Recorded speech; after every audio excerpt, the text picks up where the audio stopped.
Iran और America के बीच पिछले 2 हफ्तों में बड़ा तनाव देखा गया, लेकिन अब उनके बीच कूटनीति फिर से शुरू होती दिख रही है।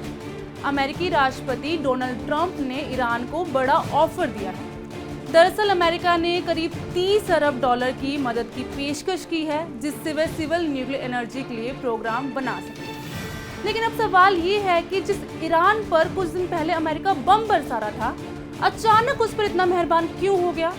आखिर क्या है अमेरिका की रणनीति, आज हम आपको बताएंगे।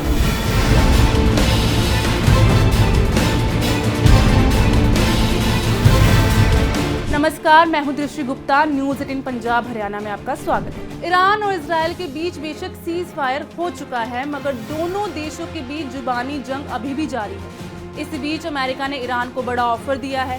दरअसल इस ऑफर में एक बड़ी शर्त है कि ईरान को यूरेनियम की एनरिचमेंट पूरी तरीके से बंद करनी है। CNN की रिपोर्ट के मुताबिक अमेरिका और ईरान के बीच पर्दे के पीछे बातचीत का सिलसिला चल रहा है, जबकि इजराइल और ईरान के बीच हाल ही में हुए सैन्य झड़पों के बाद एक अस्थायी युद्ध विराम हो चुका है। ईरान को करीब 20 से 30 अरब डॉलर का निवेश मिल सकता है, जिससे वह सिविल न्यूक्लियर इस्तेमाल के लिए न्यूक्लियर प्रोग्राम बना सके। ये पैसे सीधा अमेरिका नहीं देगा, बल्कि अरब देश मिलकर जुटाएंगे।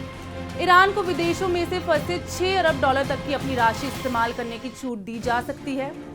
कुछ प्रतिबंध हटाने को लेकर भी बातचीत हो सकती है, पर अमेरिका की सबसे बड़ी शर्त है कि ईरान किसी भी कीमत पर यूरेनियम एनरिचमेंट नहीं करेगा। ट्रंप प्रशासन का कहना है कि वह ईरान को सिविल न्यूक्लियर टेक्नोलॉजी दे सकते हैं, लेकिन यूरेनियम का एनरिचमेंट नहीं होने देंगे। इसके बजाय ईरान को यूरेनियम का आयात करने की अनुमति दी जा सकती है। पिछले हफ्ते व्हाइट हाउस में हुई एक गुप्त मीटिंग में अमेरिका के स्पेशल एनवॉय स्टीव विटकॉफ और खाड़ी देशों के नेताओं ने मिलकर इस प्रस्ताव को अंतिम रूप देने की कोशिश की। खास बात यह है कि ईरान के फोर्डो न्यूक्लियर साइट को हटाकर उसकी जगह सिविल न्यूक्लियर प्रोजेक्ट शुरू होने की योजना भी सामने आई है। डोनाल्ड ट्रंप ने कहा कि ईरान से बातचीत शुरू हो सकती है, वहीं ईरान ने इस संभावना को पूरी तरीके से इनकार कर दिया। ईरान के विदेश मंत्री अब्बास अरागाची ने साफ कर दिया कि अमेरिका से किसी भी नई परमाणु बातचीत को लेकर कोई सहमति नहीं बनी है। सरकारी टीवी चैनल पर दिए बयान में उन्होंने कहा कि अब अमेरिका के लिए अगली बातचीत पहले से भी ज्यादा मुश्किल होने वाली है। इंसानों की जान गई है, अब डील करना पहले जितना आसान नहीं होगा। आपको बता दें कि सीज फायर के बाद डोनाल्ड ट्रंप ने ईरान को चेतावनी दी थी।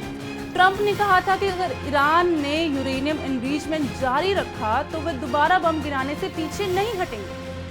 AFP की रिपोर्ट के मुताबिक ट्रंप ने कहा कि बिना किसी सवाल के मैं फिर से ईरान पर बम गिराऊंगा। ये बयान उस वक्त सामने आया जब ईरान के सर्वोच्च नेता आयतुल्लाह खामेनेई ने अमेरिका को हराने का दावा किया था। इस पर ट्रंप ने जवाब दिया कि you got beat to hell, यानी तुम्हें बुरी तरीके से हराया गया था। ट्रंप ने खामेनेई पर social media platform truth social के जरिए तीखा हमला बोला। ट्रंप ने कहा कि खामेनेई झूठ बोल रहे हैं कि उन्होंने इजराइल के खिलाफ युद्ध जीता। ट्रंप ने दावा किया कि ईरान के 3 परमाणु ठिकाने पूरी तरीके से तबाह कर दिए गए हैं और उन्होंने खुद खामेनेई की जान बख्शने का फैसला किया था। ट्रंप ने आगे कहा कि ईरान के सभी परमाणु ठिकानों को अमेरिका ने तबाह कर दिया है और वह फिर से बातचीत की गुहार लगा रहा है। हालांकि ईरानी विदेश मंत्री ने इस पर पलटवार करते हुए कहा कि उनकी कोई बातचीत की योजना नहीं है। मामला अब और गर्म होता दिख रहा है। ईरान के विदेश मंत्री अब्बास अरागाची ने स्वीकार किया कि हाल ही में अमेरिका और इजराइल की बमबारी से देश के परमाणु ठिकानों को गंभीर नुकसान हुआ है। उन्होंने बताया कि ईरान की न्यूक्लियर एनर्जी संगठन नुकसान का आकलन कर रहा है। हालांकि कुछ घंटे पहले ही ईरान की सुप्रीम लीडर खामेनेई ने दावा किया था कि हमलों से देश के न्यूक्लियर प्रोग्राम पर कोई असर नहीं पड़ा। वहीं इजरायली सेना ने दावा किया कि उसने ईरान के साथ 12 दिन तक चले संघर्ष में सभी टारगेट हासिल किए। सेना ने इसे ऑपरेशन राइजिंग लॉयन का नाम दिया था।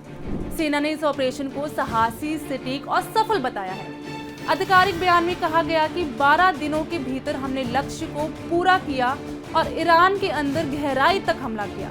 इससे ईरान का सैन्य परमाणु कार्यक्रम, बैलिस्टिक मिसाइल क्षमता और इजराइल के खिलाफ साजिश रचने वाले प्रमुख लोगों को खत्म कर दिया गया। आपको बता दें कि बीते कुछ दिनों से इजराइल और ईरान में तनाव का माहौल देखने को मिला था। 13 जून की रात इजराइल ने ईरान पर हमला किया, जिसके बाद ईरान ने भी जमकर पलटवार किया था।